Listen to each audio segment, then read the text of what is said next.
Good morning friends. आज हम लोग देखेंगे सेक्शन 34, जिसमें ये बताया गया है कि कॉमन इंटेंशन क्या होता है। बहुत बार इस सेक्शन का इस्तेमाल होता है।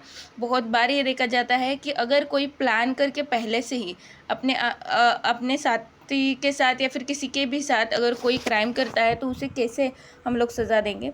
तो उसके लिए हम लोग कॉमन इंटेंशन वर्ड यूज़ करते हैं। वहाँ पे प्री मीटिंग ऑफ माइंड होना ही चाहिए, मतलब कुछ प्लानिंग, कुछ इंटेंशन और दोनों का या दो से ज़्यादा लोगों का मिलके होना चाहिए और उसी के हिसाब से काम होना चाहिए। तो अगर उन दोनों में कुछ भी ये हुई है, प्लानिंग हुई है, प्री मीटिंग ऑफ माइंड हुई है, तो ये सेक्शन 34 अप्लाई होता है। ये याद रखना, और ये बहुत इंपॉर्टेंट है। जहाँ पे कॉमन इंटेंशन क्या होता है वो बोला गया है। ठीक है, क्या बोलता है देखते हैं। Acts done by several persons in furtherance of common intention. ठीक है, तो जहाँ पे इनका बोला गया है कि कोई भी क्राइम कॉमन इंटेंशन के साथ होता है। कॉमन इंटेंशन मतलब प्री मीटिंग ऑफ माइंड, दो या दो से ज़्यादा लोग होने चाहिए, याद रखना कॉमन इंटेंशन में। ठीक है, कहीं पे आप जब पढ़ोगे ना कॉमन ऑब्जेक्ट, वहाँ पे है ना कि चार या चार से ज़्यादा लोग हैं। ठीक है, 5 लोग। ठीक है, तो अभी यहाँ पे तो कॉमन ऑब्जेक्ट में सिर्फ 4 लोग, सॉरी 2 है, वेरी सॉरी, सिर्फ 2 है। दो या दो से ज़्यादा लोग चाहिए। तो कोई भी pre meeting of mind discuss करना या फिर प्लान करने के लिए दो दो लोग तो चाहिए ना, दो से ज़्यादा लोग। तो वही यहाँ पे अप्लाई कर दिया है। When a criminal act is done by several persons in furtherance of common intention of all, each of such persons is liable for that act in the same manner as if it were done by him alone. मतलब अगर समझो, मैं आपको example देती हूँ। चार लोग हैं, उन्होंने क्या किया, चोरी करने के लिए गए। एक ने क्या किया, इसमें बैठा है वो, ड्राइवर सीट पे बैठा है गाड़ी लेके कि तुम लोग चोरी करके आओगे तो तुरंत बैठ जाना, भाग जाएंगे। दूसरा क्या करेगा, दूसरा जो गेट पे है वह गेट पे क्या करेगा, बताएगा कोई पुलिस नहीं आ रही है कि नहीं, ये वो बताएगा। तो वो वहाँ पे एक खड़ा है और 2 जन ऊपर चले जाते हैं। एक के हाथ में गन है, वो सबको धमकाता है, और एक है वो पैसे भरता है बैग में। तो ऐसा प्लानिंग हो जाता है। और उसके बाद वो तुरंत भाग के आते हैं, गाड़ी में बैठे चले जाते हैं वहाँ से। ठीक है, तो इस क्राइम के लिए एक को जिसने पैसे भरे उसके लिए चोरी का, फिर एक ने जो गन दिखाया उसको इसका धमकी देने का। ठीक है, और एक को वो ड्राइवर को बहुत ही लेस सजा होगी। ऐसा नहीं होता है। कोई वो हाईएस्ट क्राइम जहाँ पे होता है ना, अगर किसी का वो मर्डर भी कर देता है उस वक्त, है ना, तो मर्डर की सज़ा हर एक को होती है, चोरी की सज़ा हर एक को होती है। हाईएस्ट सज़ा होगी, क्योंकि ऐसा माना जाता है ना, ये 4 लोगों ने जो मिलके किया है वो इंडिविजुअली किया है, ऐसा मान के ही वो लोग क्या करेंगे, सज़ा देंगे। यही तो कॉमन इंटेंशन कहलाता है। क्यों ऐसा होता है, क्योंकि आपने प्लानिंग है करते हुए, आपका सबका इंटेंशन चोरी था। तो चोरी करने का इंटेंशन सब चारों का था। आपने थोड़ा थोड़ा कंट्रीब्यूट किया, इसीलिए वो पॉसिबल हुआ। इसलिए सब ऐसे ही लाइबल हो गए जैसे सब ने चोरी ही किया है, तो इंडिविजुअली तो सबको सज़ा उसी की होगी, हाईएस्ट क्राइम की। ठीक है, तो सेक्शन 34 ये बोलता है। अभी सेक्शन 35 देखते हैं। When such an act is criminal by reason, ठीक है, when such an act is criminal by reason of its being done with a criminal knowledge और इंटेंशन। मतलब ये जो एक्ट है वो क्रिमिनल नॉलेज और इंटेंशन से किया गया रहेगा तो कैसा होता है। मतलब हमारे आईपीसी में आपको हमेशा से पता है इंटेंशन होना बहुत ज़रूरी है, या फिर नॉलेज मतलब क्या, किसी ने ब्लेड से काट दिया, ही हैव वो नॉलेज कि उसकी डेथ हो सकती है। उसका इंटेंशन नहीं था सामने वाले को मारने के लिए, पर उसको नॉलेज तो है कि इसकी जान जा सकती है, उसने हाथ पे उसको कट दे दिया। तो नॉलेज है, इसका मतलब भी उसके मन में नॉलेज हो, इंटेंशन हो, तो भी वो क्राइम के लिए इसेंशियल फैक्टर बन जाता है। ठीक है, whenever an act which is criminal only by reason of its being done with a criminal knowledge or intention is done by several persons, so each of such persons who joins in the act with such knowledge or intention is liable for the act in the same manner as if the act were done by him alone with that knowledge और intention. मतलब यहाँ पे बोला है, पहले तो हम लोग ने सेक्शन 34 में सिर्फ बोला था कि एक्ट्स, कोई भी एक्ट हो जो बहुत सारे लोगों ने मिलके किया हो, जो क्रिमिनली, ठीक है, और मतलब वो लाइबल हो गए individually for the common intention. ठीक है, लेकिन सेक्शन 35 क्या बोल देता है, सेक्शन 35 ये बोलता है कि अगर आपके यहाँ पे मतलब जो ग्रुप है जहाँ पे आप प्लानिंग कर रहे हो, आपके मन में नॉलेज और इंटेंशन है, और कोई भी दूसरा पर्सन उसको ज्वाइन करता है, उसे भी नॉलेज और इंटेंशन होनी चाहिए, ठीक है, उसे भी नॉलेज और इंटेंशन होनी चाहिए। वरना आप बोलोगे कोई गलती से उस जगह पे पहुंच गया, चोरी के जगह पे, ठीक है, एंड उसको आप सज़ा देने लगोगे। नहीं, उसको कोई नॉलेज ही नहीं है यहाँ पे क्या चल रहा था, वो तो ऐसे ही बैंक में पहुंचा है अपने पैसे निकालने के लिए, तो उस वक्त वो भी पहुंच गया, इसके लिए उसको तो सज़ा नहीं दे सकते। इसीलिए पहला चीज़ ज़रूरी है, अगर उस ग्रुप को कोई ज्वाइन करता है तो उसको ये बात का नॉलेज होनी चाहिए कि ये लोग कुछ तो गलत प्लान कर रहे हैं। दूसरा बात, उसके इंटेंशन होनी चाहिए, या तो नॉलेज या तो इंटेंशन। ऐसा कोई भी इंसान अगर उस ग्रुप को ज्वाइन कर लेता है तो वो भी उसमें कॉमनली सेवरली जब प्लान करते हैं उसमें ही क्या होगा, लायबल होगा, और वो भी ऐसे ही उसको सजा मिलेगी जैसे उसने वो क्राइम इंडिविजुअली किया है। ये सेक्शन 35 बोलता है। अभी सेक्शन 36 देखते हैं। Effect caused partly bye act and partly bye omission. मतलब जैसे पहले एग्जाम्पल दे देती हूँ, आपको समझ जाएगा। एक्ट मतलब क्रिमिनली एक्ट में क्या क्या होता है मैंने आपको बताया। एक पुलिस ऑफिसर का भी एग्जाम्पल दिया था जब मैंने सिखाया था कि एक्ट क्या होता है, ओमिशन क्या होता है, ठीक है। तो अगर ए इंटेंशनली कॉजेस जेड्स डेथ, मतलब ए क्या करता है, जेड की डेथ कॉज करता है।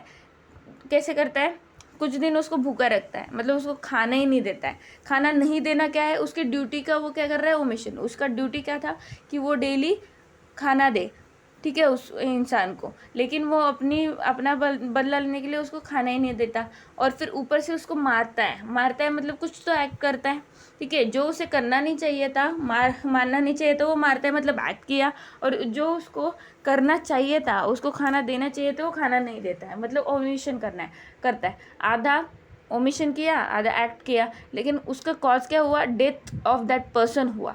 उसकी डेथ हो गई इस वजह से, उसके मारने के वजह से और खाना न मिलने के वजह से। तो ये क्या बोलेंगे, effect caused partly bye act and partly bye omission. वो भी क्या है, क्राइम है अंडर सेक्शन 36, ठीक है। We will read it first. Whenever the causing of a certain effect or an attempt to cause that effect by an act or by an omission is an offense, it is to be understood that the causing of that effect partly by an act and partly by an omission is the same effect, ठीक है। उसका effect क्या होगा, same ही होगा, वो offence की तरह ही माना जाएगा। ऐसे माना जाएगा जैसे उसने मर्डर ही किया है, ठीक है, जैसे मैंने एग्जांपल दिया था। इलस्ट्रेशन देखते हैं। ए इंटेंशनली कॉजेज जेड्स डेथ, वही एग्जांपल है, देखो। ए इंटेंशनली कॉजेज जेड्स death partly by illegally omitting to give Z food देने के बजाय, and partly by beating Z को वो बीट करता था, मारता था।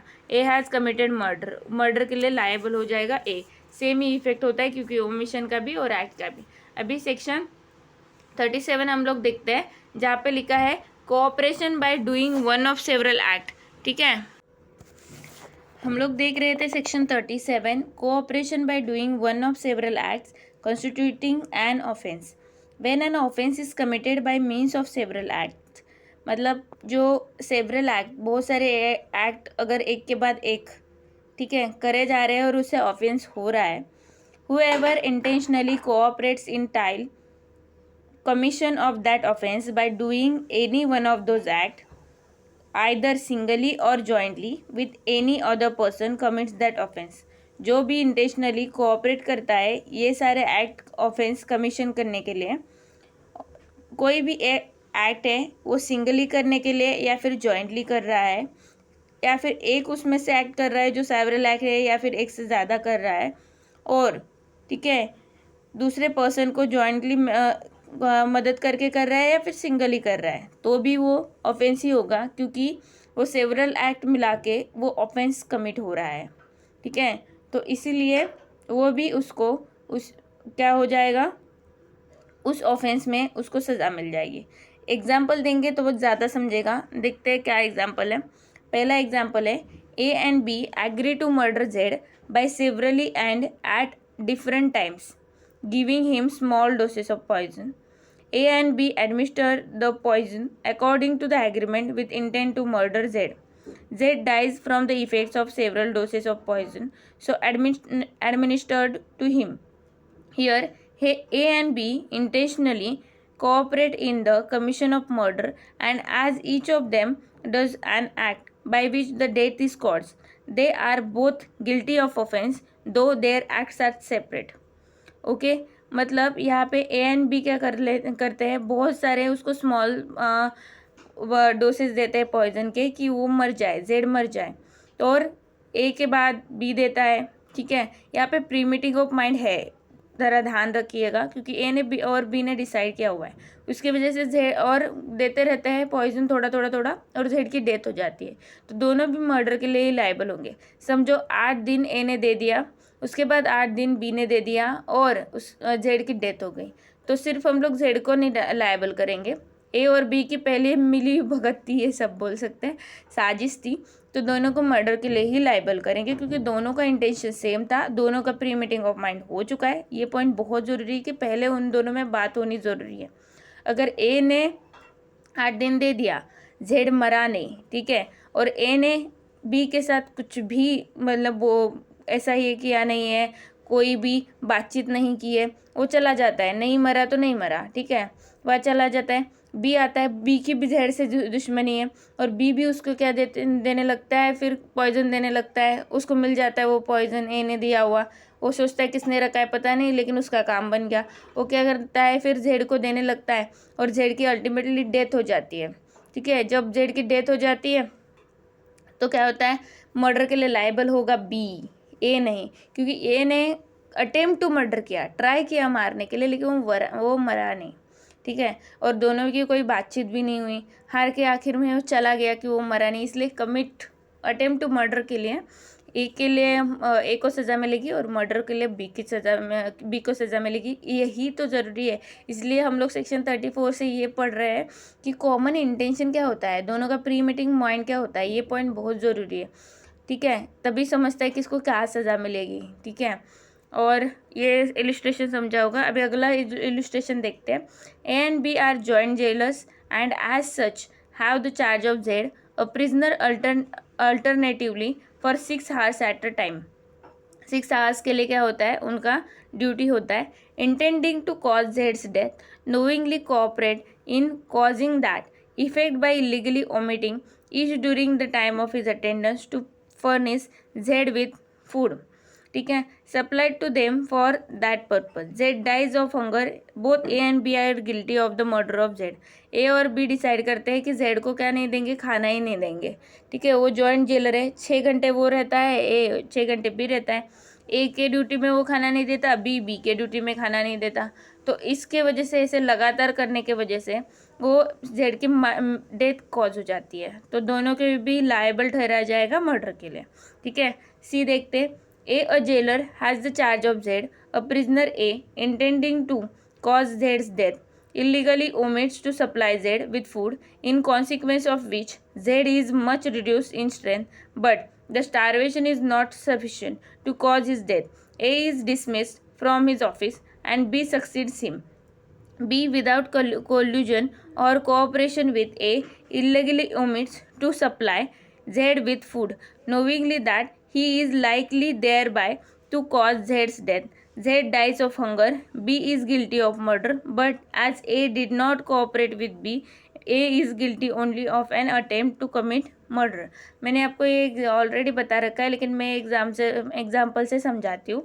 ए और बी सॉरी, दोनों क्या है, एक जेलर ही है। वो क्या करता है, ए ने पहले जेड को खाना देना बंद कर दिया, बहुत दिनों तक उन्होंने खाना नहीं दिया, लेकिन इसके वजह से जेड की डेथ नहीं हुई, ठीक है। लेकिन उसके बाद वहाँ पे बी आता है, ए की ट्रांसफ़र हो जाती है, ए को निकाल दिया जाता है, ठीक है, डिसमिस किया जाता है, और बी वहाँ पे आ जाता है। ए बी को कुछ भी नहीं बोलता, उन दोनों की बात ही नहीं होती, लेकिन बी भी क्या करता है, बी की भी दुश्मनी है, बी भी जेड को खाना नहीं देता बहुत दिनों तक, और जेड की डेथ हो जाती है। तो उस वक्त अटेम्प्ट टू मर्डर के लिए ए को लायबल ठहराया जाएगा, और मर्डर के लिए बी को लायबल ठहराया जाएगा, ना कि दोनों को मर्डर के लिए लायबल ठहराया जाएगा। क्योंकि मैंने बोला है, अगर कोई भी चीज़ जॉइंटली करते हैं तो वहाँ पे प्री मीटिंग ऑफ माइंड दोनों का कंट्रीब्यूशन है, तो प्री मीटिंग ऑफ माइंड है कि नहीं वो चेक किया जाता है आईपीसी के तहत। तो इस तरह सी खत्म हो गया हमारा, और आज यहीं पे हमारा सेशन खत्म होता है। Thank you.